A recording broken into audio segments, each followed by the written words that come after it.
Opštinski odbor Srpskog pokreta obnove Ubo oglasio se danas konferencijom za novinare. Poručili su javnosti da su sa Srpskom naprednom strankom našli zajedničke tačke gledanja na evrointegracije. Srpski pokret obnove i Srpska napredna stranka imaju i dosta zajedničkih ciljeva u svojim programima koji se usklađuju kroz to borbu protiv kriminala, korupcije, borbu za evropsku Srbiju i Srpski pokret obnove prepoznao te vrednosti. U prošlom mandatu često su poslanici Srpskog pokreta obnove glasali za zakone koje je predlagala Srpska napredna stranka. Poslednjih dana možemo čuti česte komentare da je Srpski pokret obnove izdao sebe.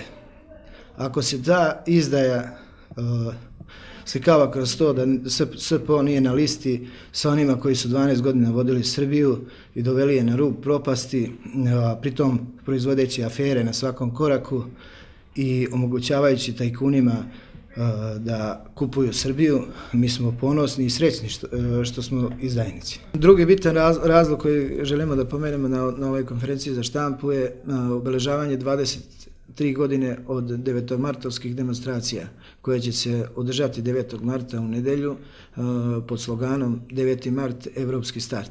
Ove godine u 12 sati će biti na Trgu Slobode skup na kojem će govoriti predsjednik Srpskog pokreta obnove Vuk Drašković. Mi sa Uba organizujemo autobus koji će krenuti u 10 do 9 ispred Doma kulture na Ubu i pozivam sve one koji